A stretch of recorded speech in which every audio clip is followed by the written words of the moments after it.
네, 뉴욕 증시 마감 살펴보는 김선영의 인USA SH 인베스트먼트 김선영 연구원과 연결해서 얘기를 나눠보도록 하겠습니다. 안녕하십니까, 연구원님? 예, 안녕하십니까. 김선영입니다. 네, 자, S&P 500 지수도 그렇고 다우 지수도 그렇고 신고가를 경신했다는 소식이 들리고 있는데요. 자세한 내용부터 먼저 전해주시죠. 예, 미국의 고용시장이 금융위기 전 수준으로 회복됐다는 소식이 투자자들의 적극적인 매수로 이어지면서 지난 금요일 뉴욕 증시는 S&P 500과 다우 지수가 최고치를 갈아치우는 등 3대 지수 모두 상승 마감됐습니다.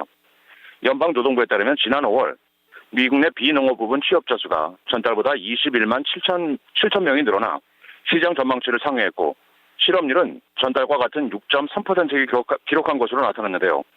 취업자 수가 4개월 연속으로 중요한 경제 회복 기준점으로 여겨지는 20만 명을 상회한 것이 고용시장 확대에 대한 기대감으로 이어지고 있는 가운데 올 들어 월 평균 취업자 수는 21만 4천 건으로 작년에 비해 10%가 높은 수준을 보이고 있으며 현재까지 약 880만 건의 일자리가 창출되면서 금융위기로 사라졌던 870만 개의 일자리가 모두 회복된 것으로 집계되고 있습니다.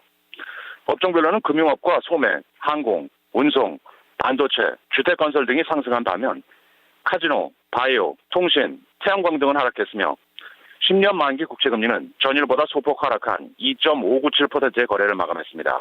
네, 우리 증시 쉬는 동안에 상당히 좀 좋은 재료가 있었던 것 같은데요. 그 밖에 이슈들과 종목들도 짚어주시죠. 예, 지난 2009년부터 스마트폰 애플리케이션으로 콜택시 사업을 하고 있는 우버가 최근 12억 달러 규모의 투자 유치에 성공해 기업 가치가 182억 달러로 늘어나면서 작년 대비 5배 이상 증가했다고 파이낸셜 타임스가 보도하고 있습니다. 우버의 트래비스 칼라닉 CEO는 회사의 블로그를 통해 뮤추얼 펀드 등 기관 투자자들로부터 12억 달러의 투자를 받았으며 또 다른 투자 그룹으로부터 2억 달러의 추가 투자를 받을 계획이라고 덧붙이고 있는데요. 우버는 현재 한국을 포함한 37개국 128개 대도시에도 콜택시 서비스 사업을 하고 있으며 우버 운전기사가 받는 비용의 20%를 수수료로 취하면서 6개월마다 수익이 2배씩 증가하고 있는 상황입니다. 지난 금요일 특징 종목들을 보겠습니다.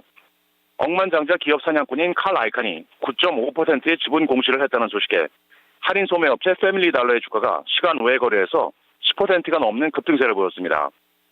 미국 최대 어페럴 업체 갭은 5월 중 동일 점포 매출이 1%가 늘어나 전망치였던 0.2%를 상회했다는 소식에 2% 상승했고 렌터카 업체 허츠 글로벌은 현 분기 실적이 증시 예상에 미치지 못할 것이라는 경고를 내놓으면서 9%가 넘는 하락세를 보였습니다.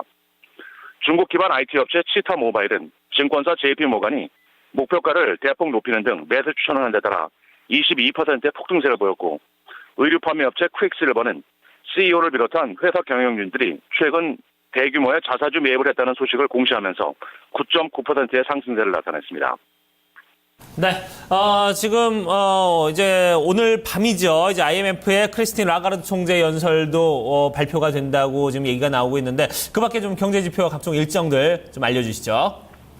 예, 이번 주 일정입니다. 먼저 경제지표와 이벤트들을 보면 2월 9일 크리스틴 라가르드 IMF 총재가 캐나다 몬트리올에서 연설을 갖는 것을 시작으로 6월 10일에는 4월의 도매재고 그리고 세계은행 월드뱅크의 글로벌 경제 전망치가 발표됩니다. 6월 11일 주간 모기지 신청 건수와 원유 재고량, 6월 12일에는 상무부의 5월 소매 판매를 시작으로 5월의 수출입 가격, 4월 기업 재고, 그리고 주간 실업수당 청구 건수가 발표되며 6월 13일에는 5월의 생산자 기준 물가지수인 PPI, 그리고 미시간 대학이 발표하는 6월의 소비자 태도 지수가 발표될 예정입니다. 이번 주 실적 발표 기업들을 보면 6월 9일 펫보이즈와 트라이앵글 페트롤리엄, 6월 10일 벌링턴 스토어스, 옥스퍼드 인더스트리, 울트라 살롱, 6월 11일에는 세금 보고 대행 업체인 H&R 블락, 레스토레이션 하드웨어, 시그마 디자인즈, 6월 12일에는 카지노 업체인 아이로브 카프리, 의류 업체 룰루레몬 아슬레리카, KBR, 그리고 마지막으로 중국 업체인 NQ 모바일 등이 분기 실적을 내놓을 예정입니다. 연구원님 일정까지 짚어주셨는데요. 이번에 22 드라기 총재의 부양책 발표를 놓고 시장에서는 좀 의견이 분분한 것 같거든요. 실망과 기대가 공존하는 것 같은데 연구원님 생각에는 이번이 단순히 좀 총다발이라고 보시나요? 아니면 이번에 확실하게 바주카포를 썼다라고 평가를 해볼 수 있을까요? 어떻게 보시나요? 시장에서는 증시가 예상을 했던 대로 ECB가 처방을 했다고 보는 그 관점들이 많은 것 같고요. 그리고 가장 중요한 것은 ECB 총재가 향후에 그 디플레이션이 악화될 경우 더 많은 추가 조치를 할 의지가 있다는 것을 천명을 했기 때문에 그것이 증시에서는 현재 상황에서는 호재로 받아들여지는 그런 상황입니다. 네, 알겠습니다. 오늘도 말씀 고맙습니다.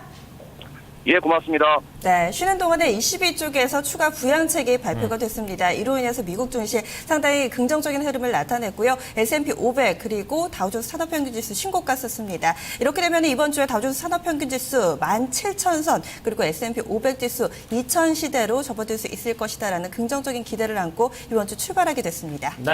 자, 그런 호재들 때문인지 국제 달러도 상당히 좀 강세로 지금 돌아서고 있는 상황이고요.